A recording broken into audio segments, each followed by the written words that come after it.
확실히 신약이 조금 더 우리 삶에 가까운 것 같고요. 서신서를 보게 되어지면 실제로 지금 우리가 생활하고 있는 이게 벌써 수천 년 전의 이야기임에도 불구하고 여전히 우리의 삶과 참 가깝기 때문에 그냥 특별히 설명을 하지 않아도 사실은 바울이 이야기하고 있는 이야기들을 참 공감하기가 좀 어렵지 않은 것 같습니다. 그러다 보니까 하고 싶은 이야기도 많고 해야 될 이야기도 많고 느끼는 것도 굉장히 많은 게 서신서가 우리에게 주는 축복 가운데 하나일 것 같은데요. 어, 잊어버리지 않기 위해서 또 이런저런 이야기 하다가 오늘 이 본문의 핵심을 놓치지 않기 위해서 먼저 짚고 넘어가자면 오늘 본문이 이야기하는 것의 가장 큰 핵심은 6절입니다. 6절에 모든 이야기가 다 들어 있습니다. 그러니까 이후로 등장하게 되는 것은 사실은 6절을 조금 더 우리에게 잘 설명하기 위해서 바울이 계속적으로 그 이야기를 이어가는 것으로 보신다면 오늘 6절 가운데 오늘 본문이 갖고 있는 핵심적인 단어들과 내용들이 다 들어있다고 보시면 됩니다. 6절 다시 한번 제가 읽겠습니다. 형제들아 내가 너희를 위하여 이 일에 나와 아볼로를 들어서 본을 보였으니 이는 너희로 하여금 기록된 말씀 밖으로 넘어가지 말라 한 것을 우리에게서 배워 서로 대적하여 교만한 마음을 가지지 말게 하려 함이라라고 되어 있습니다. 두 가지, 세 가지, 네 가지 지금 다 너무 많은 것들을 이야기할 수 있는데 이 짧은 본문에서도 이 한 구절에서도요. 기억하실 것은 이것입니다. 지금 바울은 본받으라고 이야기합니다. 본받아야 한다는 이야기를 하고요. 이 본받음에 관한 목적에 대해서 이야기를 하는데 교만한 마음을 가지지 않기 하기 위해서라는 설명을 합니다. 이것은 이제 본받음에 대한 가장 어려운 걸림돌이 되기도 하는 것인데 이 두 가지를 좀 기억하시면 좋겠습니다. 본을 받아야 한다는 것이고 그리고 교만한 마음을 내려놓아야 한다라고 하는 것을 좀 놓치지 않는 오늘 하루가 되기를 좀 소망합니다. 지금 바울은 무엇이라고 얘기했냐면 나와 아볼로가 이미 너희에게 본을 보였다라고 하면서 오늘 본문을 시작하고 있죠. 앞서 말한 모든 내용들의 본이 되어진다라고 하는 것은 무엇이냐면 내가 앞서서 여러분들에게 설명한 모든 것들을 이미 나와 아볼로에게는 적용이 되었다라는 이야기를 하는 겁니다. 그냥 여러분에게만 전하고 있는 것이 아니라 내가 전하고 있는 메시지가 실제로 나의 삶 가운데서 또 아볼로의 삶 가운데서 적용이 되어서 이게 실제화되고 있다는 이야기를 하고 있는 것이죠. 근데 그렇게 하는 이유가 무엇이냐면 너희로 하여금 기록된 말씀 밖으로 넘어가지 말라 한 것을 우리에게 배울 수 있도록 하기 위해서라고 한다면 앞에 어떤 내용이 나왔는지 우리가 잊었다고 하더라도 지금 바울과 아볼로가 시도하고 있는 것은 무엇이냐면 기록된 말씀 바깥으로 나가는 것을 철저하게 막아서고 있다고 하는 겁니다. 다시 얘기하면 말씀 가운데만 머무를 수 있도록 애쓰고 수고하고 있는 모습을 보이고 있는 것이 바로 바울과 아볼로라고 하는 것이죠. 그러면 우리는 무엇을 추측해 볼 수 있냐면 지금 고린도 교회 가운데서 많은 문제들이 지금 일어나고 있지 않습니까? 그 많은 문제들이 일어나고 각 이제 파가 나뉘어지고 서로 간의 논쟁이 일어나고 하는 이 모든 과정 속에서 많은 사람들이 어디로부터 벗어나 있다?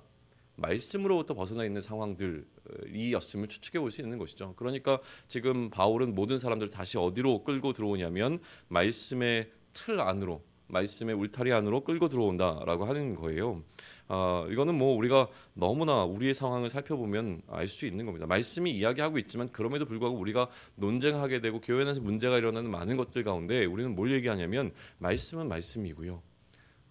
이 이야기도 나옵니다. 그리고 또 말씀을 해석해서 적용하는 거에 있어서 굉장히 우리의 사색적이고 논리적인 어떤 이야기들을 첨부함으로 말미암아 말씀의 바깥으로 나가고 있는 일들이 너무나 많다라고 하는 것이죠. 그런데 이 말씀 밖으로 우리가 굳이 나아가는 이유는 무엇일까라고 하는 거예요.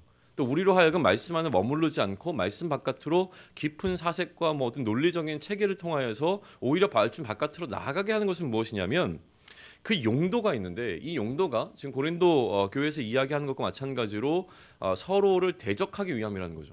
사실 우리가 서로를 대적하기 위해서 하는 일들이 얼마나 많이 있겠습니까? 그러니까 대적이라고 하는 것을 표면에 드러내놓고 하진 않지만 우리는 무언가 다른 사람과 어떤 논리적인 충돌이라든가 이해관계라든가 이런 부분에서 보이지 않는 대적관계가 형성이 되어지는데 그 가운데서 사실은 다른 사람을 무시하고 내 이야기가 훨씬 더 옳고 내가 더 낫다라고 하는 이야기들을 증명해내는 방식으로 이 이야기를 사용하기 위하여서 말씀 바깥으로 나갈 수 있는 가능성과 말씀 바깥으로 나아가고 있는 행태들이 있다라고 하는 것이죠.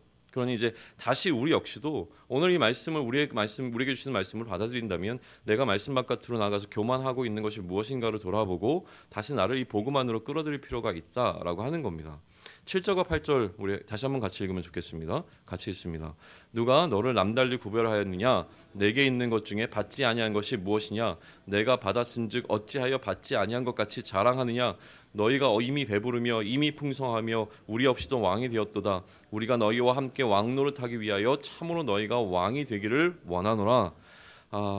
굉장히 철학적인 이야기입니다. 그러니까 왕이 되라는 얘기입니까? 되지 말라는 이야기입니까? 읽다 보면 헷갈리게 되어지는데요. 그냥 기본적으로는 이겁니다. 아까도 얘기했지만 지금 말씀의 테두리 바깥으로, 다시 얘기하면 복음의 테두리 바깥으로 나아가고 있는 고린도 교회의 교인 성도들을 다시금 말씀 안으로 끌어들여야 되는데 이들이 말씀 바깥으로 나간 근본적인 원인이 뭐라고 했습니까? 교만함이었습니다. 그러니 그들이 교만하지 않을 수 있도록 그들의 원래의 모습이 무엇인지를 다 얘기하는 겁니다. 너희가 어떻게 지금 이러한 자가 되었는지를 다시 한번 돌아봐라 라고 이야기를 하는 것이죠. 그리고 그들의 결정적인 문제는 무엇이냐면 왕이 되라는 것인데, 그런데 여기에는 실제로 바울이 계속 갖고 있었던 이미와 아직이라고 하는 긴장관계가 포함되어져 있습니다. 이미 우리는 왕된 자이지만 아직도 왕된 자가 아니라고 하는 이 긴장관계 속에서 이해를 해야 되는데, 이거를 이해하지 못했던 고린도 교회의 성도들 같은 경우에는 이미 우리가 왕이라고 여기고 있었던 것이죠. 그러니까 완성된 왕이라고 하는, 그러니까 아직 완성되지 않은 왕이라고 하는 개념이 없었던 부분에 대한 이야기를 하는 겁니다. 그래서 문제는 무엇이냐면 왕이 돼야 되는데 우리 없이 왕된 것이 문제다라는 이야기를 합니다. 우리만 빼놓고 너희끼리 왕되는 거야? 뭐 이런 차원의 이야기가 아니에요. 지금 바울은 소위 얘기하면 바울과 함께하고 있는 어떤 사도들의 동참 없이 고린도 교회의 교인들이 스스로 왕노릇하고 있는 어떤 이런 부분들에 있어서 무언가 문제 제기를 하고 있다는 것이죠. 다시 얘기하면 우리의 동참이 함께 되어져야 된다는 거예요. 지금 바울과 사도들의 형편은 고린도 교회에서 신앙생활하고 있었던 이 교인들의 형편과는 판이하게 달랐습니다. 그러니까 그들은 왕노릇하고 있는데 아직 사도들은 그런 모습이 아니었다고 하는 것이죠. 그러니까 이들은 왕노릇하고 있지만 여기는 아직 완성되지 않은 형태로 무언가 다른 차원의 삶을 살아가고 있는데 왜 고린도 교인들은 모든 것이 끝난 것처럼 그렇게 살아가고 있느냐라는 이야기를 하고 있는 것으로 이해해야 된다라고 하는 겁니다. 그래서 그 다음에 바울이 이야기하는 것은 무엇이냐면 지금 이 사도들이 고린도 교회 교인들과는 판이하게 다른 어떠한 삶의 정황 가운데 놓여 있는지를 다시 한번 그들에게 설명해 줍니다. 그게 이제 등장하는 게 9절부터의 이야기인데요. 9절 먼저 읽겠습니다. 같이 읽습니다. 내가 생각건대 하나님이 사도인 우리를 죽이기로 작정된 자 같이 끄트머리에 두셨음에 우리는 세계 곳 천사와 사람에게 구경거리가 되었노라. 너희들은 왕노릇하고 있느냐? 근데 우리 형편은 어떻다? 사람들이 구경거리가 되어 있다. 라고 하는 것인데요. 이 이미지에 대해서 대부분의 학자들이 동의하는 것은 무엇이냐면 로마의 경기장의 어떤 이미지라고 하는 겁니다. 검투사들이 이제 많은 사람들이 구경하고 있는 가운데 죽기 위해서 들어오는 거죠. 죽어야 끝나는 경기를 펼치고 있는 겁니다. 많은 사람들이 구경거리가 되어 있고 죽어야 끝나는 싸움과 같은 처절한 싸움을 벌이고 있는 것이 누구라고요? 사도들이라고 하는 겁니다. 그러니까 지금 무언가 왕노릇하고 있는 고린도 교회 성도들과는 완전히 다른 상태에 놓여 있는 게 사도들이라는 거죠. 사도들이 이러한 형태에 놓여 있는데 우리들의 동참 없이 너희들은 왜 그렇게 왕노릇하고 있느냐라는 이야기를 하고 있는 것이죠. 그래서 이제 극단적으로 비교하기 시작합니다. 그게 10절인데요. 10절 다시 한번 있습니다. 우리는 그리스도 때문에 어리석으나 너희는 그리스도 안에서 지혜롭고 우리는 약하나 너희는 강하고 너희는 존귀하나 우리는 비천하여. 만약에 이러한 문맥의 정황 없이 읽으면 그냥 10절은 어떻게 보면 굉장히 좋은 이야기처럼 들릴 수도 있습니다. 그리스도 때문에 우리는 어리석지만 여러분은 지혜롭군요. 이렇게 이야기할 수도 있다는 것이죠. 근데 그런 이야기가 아니라는 거죠. 지금 우리는 다 그리스도 안에 들어와 있는 자들입니다. 그리스도 안에 들어와 있는 사도들은 지금 그 십자가를 따르는, 십자가의 도를 따르는 자이기 때문에 세상 사람들로 하여금 미련한 자라고 손가락질 받고 있는 상황인데 어찌 여러분들은 세상 사람들로부터 지혜롭다는 평가를 받고 있습니까? 라고 하는 책망이라고 하는 거예요. 왜냐하면 그들은 여전히 세상 가운데서 인정받기 위한 방식으로 그들의 신앙생활을 세상과 혼합하여 하고 있다고 하는 것이죠. 우리가 만약에 복음 가운데서 그리스도 안에 들어와 있다면 세상이 우리를 바라봤을 때 우리를 연약하게 보아야 되는데 여러분들은 굉장히 강합니다. 지혜롭습니다. 강합니다. 그리고 여러분들은 비천한 것이 아니라 존귀하게 여겨지는 이것이 과연 맞겠습니까? 라고 하는 이야기를 하고 있다라고 하는 것입니다. 그래서 지금 바울은 상대적으로 사도들이 얼마나 약하고 얼마나 비천한지에 관한 이야기를 들려주고 싶은 거죠. 그래서 이제 11절에서 그 설명을 하는데요. 11절 같이 읽겠습니다. 바로 이 시각까지 우리가 줄이고 목마르며 헐벗고 매맞으며 정처가 없고 뭐 여기서 주목되는 한 단어가 있는데요. 그게 뭐냐면 바로 이 시각까지입니다. 바로 이 시각까지. 그러니까 우리가 과거에 이렇게 힘들었어. 그러나 지금은 좀 나아졌어. 라는 이야기를 하고 있는 게 아니라는 거예요. 지금 사도들의 형편은 어떻습니까? 지금 이 이야기를 하고 있는 이 순간까지도 여전히 헐벗고 매맞고 목마르고 정처가 없는 상황 가운데 놓여 있는 사도들의 형편이라고 하는 것이죠. 이것을 극명하게 이제 비교해 주고 있습니다. 그런데 12절과 13절은요 더 극단적입니다. 한번 감정을 바울 선생님에게 한번 이입시켜서 12절과 13절을 우리가 한번 읽어보겠습니다. 고린도 교회를 향하여서 그 감정 그대로 한번 읽어보시죠. 같이 읽습니다. 또 수고하여 친히 손으로 일을 하며 모욕을 당한 즉 축복하고 박해를 받은 즉 참고 비방을 받은 즉 권면하니 우리가 지금까지 세상의 더러운 것과 만물의 찌꺼기같이 되었도다. 뭐라고 얘기합니까? 쓰레기 같은 인생을 살고 있다. 쓰레기 같은 삶을 살고 있다. 이 얘기를 하는 겁니다. 그래서 이 12절과 13절이 너무 가슴 아프게 이야기가 나오니까 어떤 학자들은 이렇게 이거를 바라봅니다. 바울이 성격이 있었잖아요. 성격이 원래 이렇게 예수를 그리스도로 인정하는 사람들 쫓아다니면서 죽이고 막 이랬던 사람이 바울이잖아요. 그리고 막 불같은 막 이런 거 참지 못하고 막 이런 것들이 나오잖아요. 그러다 보니까 지금 바울이 그의 감정을 추스리지 못하고 자신의 속에 있었던 감정을 그대로 나타냈다라고 이야기하는 학자들이 있습니다. 그런데요, 저는 지난 주일날 담임 목사님이 설교하시면서 무엇을 얘기하셨냐면 진단을 이야기했습니다. 진단. 그러니까 정확하게 진단하지 못하면 제대로운 어떤 이야기가 나올 수 없다라고 하는 것이죠. 우리의 상황에 대한 제대로운 진단이 있어야 그 사람을 향해서 우리가 영혼을 바라보고 그 절박함 가운데 복음을 전할 수 있게 되어진다는 것이 지금 바울에게 그대로 적용이 된다고 봅니다. 무슨 얘기냐면 지금 바울은 자신의 감정이 상했다. 나는 지금 이렇게 힘들고 있는데 니네들은 뭐야? 이걸로 해서 그들에게 뭔가 불만을 이야기하고 있는 장면이 아니라요. 그들의 영혼을 향한 정확한 진단 가운데 절박한 가운데 지금 이야기를 하고 있는 거예요. 그러니까 영적인 생명과 직관되어 있는 어떤 위기감을 느꼈기 때문에 이러한 얘기를 쏟아내고 있다라고 하는 것이 이것을 가리켜서 우리는 의분이라고 이야기합니다. 그러니까 의로운 분노란 복음에 근거한 이런 분노가 되는 것이죠. 그러니까 내가 지금 이야기하는 것이 나의 그냥 감정을 쏟아붓고 내 속 시원하기 위해서 하고자 하는 이야기가 아니라 정말로 너희들을 위해서 하는 이야기다라고 하는 것을 설명해 주기 위하여 등장하는 것이 14절과 15절이라고 하는 것입니다. 14절과 15절을 함께 있습니다. 내가 너희를 부끄럽게 하려고 이것을 쓰는 것이 아니라 오직 너희를 내 사랑하는 자녀같이 권하려 하는 것이라. 그리스도 안에서 1만 스승이 있으되 아버지는 많지 아니하니 그리스도 예수 안에서 내가 복음으로써 너희를 낳았음이라. 바울은 지금 부끄럽게 하는 것이 아니라 사랑하는 자녀같이 권한다라고 이야기를 합니다. 요즘 저는 또 청년들하고 베드로전서를 좀 나누고 있는데요. 베드로전서를 나누다가 마음에 주신 것 가운데 하나가 무엇이냐면 이 권함이라고 하는 것은요. 사랑하는 자들만이 할 수 있는 특권이라는 마음을 좀 주셨습니다. 베드로가 그 베드로 전서를 수신하는 자들을 향하여서 사랑하는 자들아라고 부르는데요. 사랑하는 형제들이라고 부르는데 그 사랑이 그냥 제가 여기서 강단에서 얘기하면서 사랑하는 성도 여러분이라고 했을 때 느껴지는 그 느낌과 같겠냐는 거예요. 여러분, 제가 우리 설교사들이 저뿐만 아니라 많은 분들이 얘기하잖아요. 사랑하는 성도 여러분이라고 했을 때 여러분들이 와, 저 목사가 나를 진짜 사랑하는구나라고 느끼십니까? 아니면 그냥 존경하는 친애하는 국민 여러분이라고 얘기하는 그 어떤 대통령들이 하는 그 말처럼 느끼십니까? 라고 하는 거죠. 형식적으로 느끼시잖아요. 솔직히 얘기하면. 근데 베드로는 그 예수님의 지독한 사랑을 경험했던 자였잖아요. 그러니 그가 얘기하는 사랑은 그냥 형식적인 사랑이 아니었을 거란 말이에요. 정말로 예수님께서 네가 나를 사랑하느냐 3번 물으실 때 가슴을 치는 그 아픔으로 느꼈던 그 사랑 그대로 내 양을 먹여줄 수 있겠니? 라고 했으니 그러니 그들의 예수 그리스도의 양을 향하여서 정말로 그 예수님의 사랑 그대로 사랑했던 베드로가 사랑하는 자들에게 전하는 권면이었다고 하는 것이죠.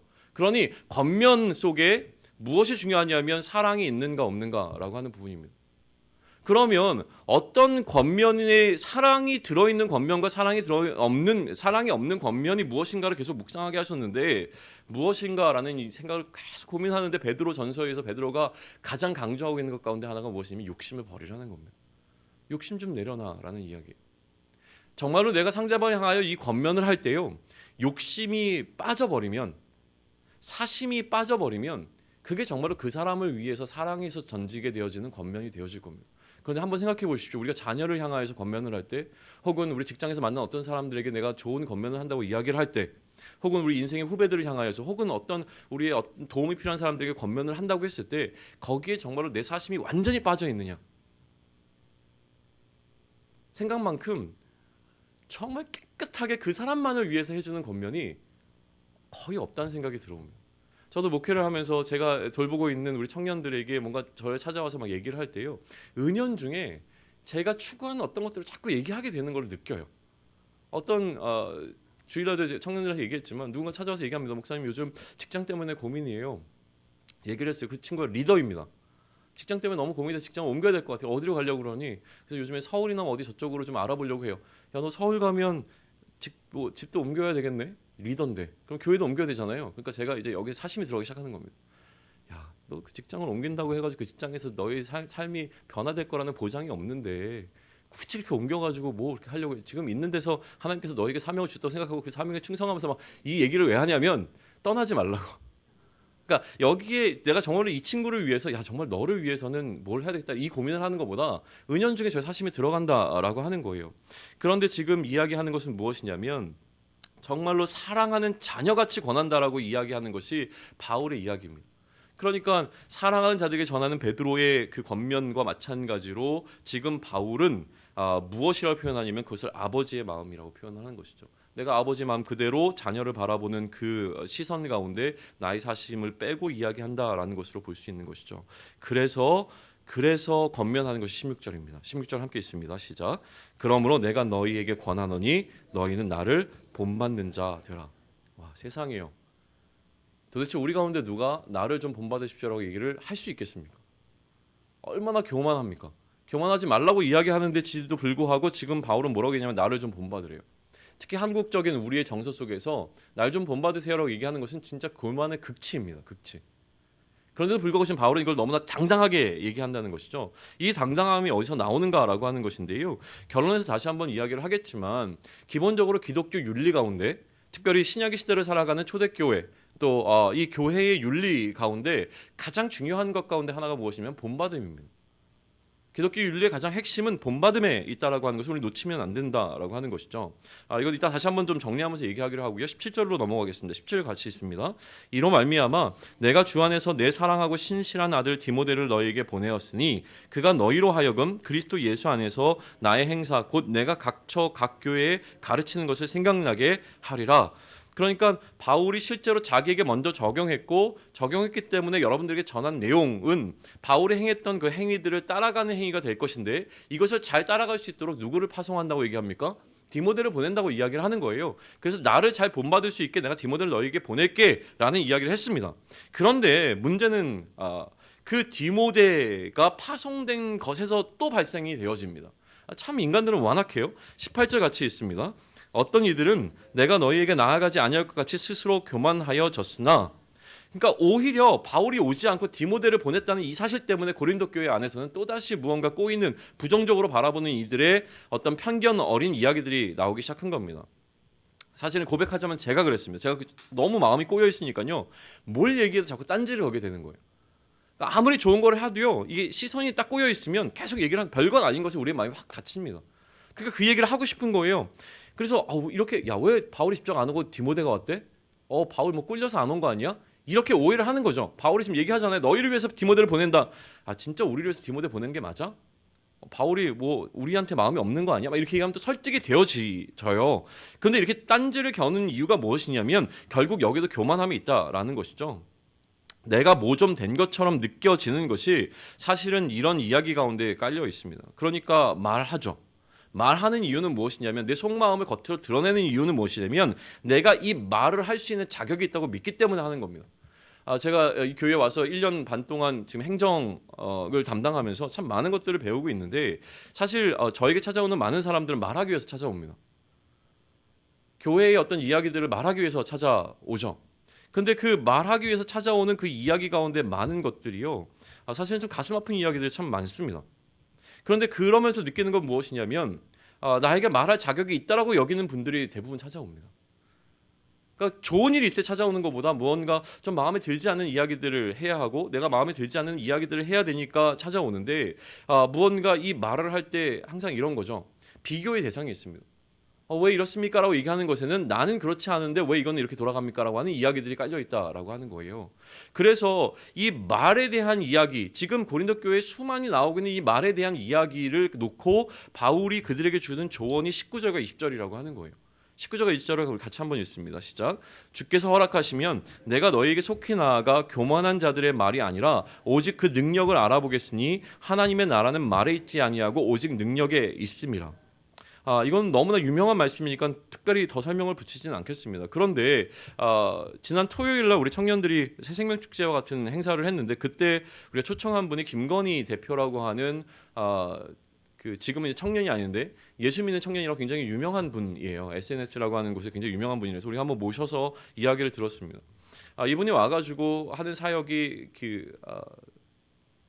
노숙자들과 또 소위 얘기하면 이제 사창가에서 일하는 어떤 분들을 위해서 그분들에게 귤을 선물해주고 막 가서 뭐 노숙자분들을 안아드리면서 막 뭐 아버지 막 하면서 이렇게 해요. 아버지 어머니 막 부르면서 이렇게 하는 그 사역에 관한 이야기를 쭉 나누는데요. 원래 1시간을 부탁했는데 2시간 동안 이야기를 전해주더라고요. 근데 그 2시간 동안 우리 청년들이 거기에 완전히 빠져들어서 꼼짝도 안 하고 그 이야기를 듣고 있는 거를 저는 봤어요. 마음속에 약간 질투가 들어왔습니다. 왜냐하면 제가 설교를 보통 이제 45분 정도로 하려고 하는데 어떨 때 하다 보면은 막 하고 싶은 얘기도 많고 막 하다 보면 1시간 정도 할 때가 있어요. 저는 몰라요. 제가 1시간을 했는지. 그냥 막 열심히 하다 보니까 그렇게 된 거거든요. 나중에 보면 이제 영상이 우리가 항상 녹화가 되니까 영상 그 런닝 타임을 보면 1시간이 막 되어 있는 걸 보면 그날 밤에 되게 회개합니다. 내가 왜 그랬지? 청년들 되게 힘들었겠다. 야, 1시간 동안 어떻게 나도 1시간 설교 드리려고 막 힘들거든요. 너무 미안해가지고 막 잠자리에 들기 전에 다음에는 진짜 잘 해가지고 엑기스만 잘 전해가지고 40분만 해야지 이 생각을 막 해요. 근데 문제는요. 시간의 문제가 아니었던 것 같아요. 2시간 동안 완전 몰입해서 듣는데 진짜 너무 질투가 나는 거예요. 뭘까 계속 고민을 했습니다. 그런데 이 김건희 씨가 이야기했던 것은 무엇이냐면 말이 아니라 행함에 관한 이야기들이었던 거예요. 그러니까 그가 무엇을 행하고 있는지, 그가 말하고 있는 것은 이미 행해진 것들이고 이미 행하고 있는 것들입니다. 그러니까 그가 이 복음의 능력을 힘입어서 무엇을 하고 있는지를 이야기하니까 거기에 사람들은 빠져들 수밖에 없구나라는 생각이 들었던 겁니다. 이제 오늘 이야기의 마무리를 바울은 이렇게 합니다. 21절인데요. 21절 한 편 있습니다. 너희가 무엇을 원하느냐? 내가 매를 가지고 너에게 나아가랴? 사랑과 온유한 마음으로 나아가랴? 지금 사실은 극단적인 대조를 하고 있는 것이라고 보기는 어렵습니다. 둘 다 아비된 바울의 마음입니다. 내가 너희에게 이제 나아갈 때에 어떤 마음으로 나아가면 좋겠느냐라고 하는 것이죠. 매 가운데 사랑과 온유한 마음이 없다라고 볼 수는 없습니다. 지금 계속 바울은 무엇을 얘기하는 것이냐면 이러한 아비의 마음으로 내가 너에게 이야기하는 이 모든 것들을 너희가 받아 안으면 좋겠다라는 이야기를 하고 있습니다. 시간이 많이 가서 그냥 결론을 맺습니다. 지금 아비로서 바울이 강조한 것이 그러면 무엇입니까? 본받음이라고 하는 것입니다. 본받음이 왜 중요하냐면 초대교회의 상황 때문에 그렇습니다. 초대교회 교인들은요. 처음 예수를 그리스도로 인정한 자들이었습니다. 우리는 그래도 한국 교회만 바라봐도 100년 동안 신앙생활을 하는 우리 신앙의 선배들이 있었습니다. 그러니까 어떻게 신앙생활을 하는 것이 옳은지 어느 정도 알고 있어요. 근데 초대교회를 한번 생각해 보세요. 이제 고작 10년, 20년, 30년 길어야 한 40년 신앙생활하는 사람들이 모여 있었던 교회가 초대교회란 말이에요. 그리고 이들은 이제 막 예수를 그리스도로 고백하고 난 다음에 완전히 새로운 세계를 경험하는 겁니다. 이때까지는 유대교의 전통 속에 살아왔던 사람들입니다. 이때까지는 이방의 전통 속에 살아왔던 사람들이 완전히 예수를 그리스도로 고백하자 새로운 삶을 살게 되었는데 그러면 이제 예수를 그리스도로 고백하는 자로 어떻게 살아야 되는지를 알 수가 없는 거예요. 그러니까 이들에게 가장 중요했던 것은 무엇이냐면 본받음이라고 하는 거예요. 먼저 이 길을 걸어가고 있는 본이 되어지는 사도들이 걸어가는 길을 따라가야 되는 것이죠. 이 사도들이 누구를 따라가기 때문에요?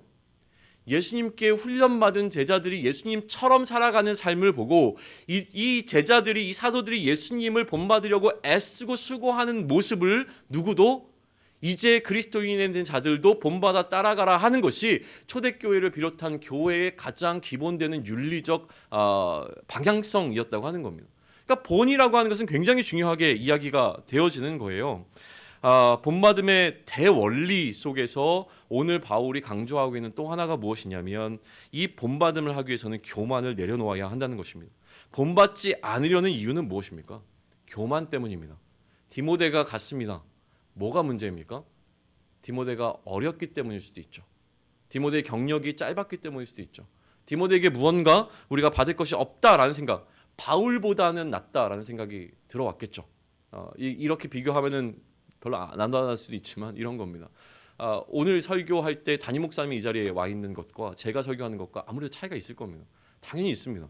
그런 거예요. 그러니까 어떤 사람들 마음 가운데 또 뭐 부목사가 와가지고 뭐 설교하면 뭐 이런 느낌인 거죠.